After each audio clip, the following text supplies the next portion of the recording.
নমস্কাৰ বন্ধুসকল, মই আছোঁ মিয়াউত মানে মই নহয়, মোৰ গোটেই মটৰচাইকেল ক্লাবৰ কেইটামান মেম্বাৰ আছোঁ। আমি গৈ আছোঁ বিজয়নগৰ। এতিয়া ইয়াৰ পৰা নেটৱৰ্ক নাইকিয়া হৈ যাব, ৰাস্তা বহুত বেয়া।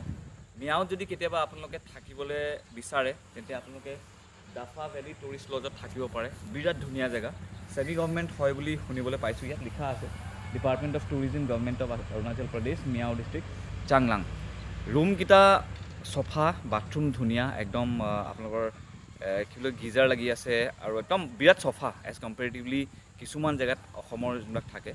ৰুমছবিলাকত আপোনাৰ কিছুমান ৰুমছ 800 টকা, কিছুমান ৰুমছ 1200 টকা, কিছুমান ৰুমছ 1000 টকা। আমি 800 আৰু 1200 টকীয়া ৰুমকেইটাত এনেকৈ আছোঁ। প্ৰাইচটো আপুনি দুটা থাকিলে সেনেকৈ প্ৰাইচ ডিভাইড কৰি ল'ব পাৰে। তো আমাৰ সেনেকৈ হৈছে 400 টকা অকল থকাটো, খোৱাটো বেলেগকৈ দিব লাগিব। সেইটো আমাৰ এতিয়া বিল যিমান হয় যেনেকৈ খায় সেইটো আপোনালোকৰ ওপৰত কথা। আৰু ডিনাৰ আপোনালোকে নিজৰ ৰুমতো আনি কৰিব পাৰে বা ডাইনিং হলতো কৰিব পাৰে, সেইটো আপোনালোকৰ ওপৰত কথা। ইয়াৰ নাম্বাৰটো মই আপোনালোকক মোৰ যোনটো ডেছক্ৰিপশ্যন হয় তাতে দি দিছোঁ। আৰু আপোনালোকে ডেছক্ৰিপশ্যনবোৰ পঢ়িব। বহুতে মই ডেছক্ৰিপশ্যনবোৰ দিয়াৰ পিছত নপঢ়ে, তাৰপিছত আকৌ বেলেগকৈ কমেণ্ট ছেকশ্যনত সোধে মোক নম্বৰটো বা কণ্টেক্ট নাম্বাৰ কিবা কিবি আৰু। তো ডেছক্ৰিপশ্যনটোত পঢ়িব, আপোনালোকে নম্বৰটো পাই যাব।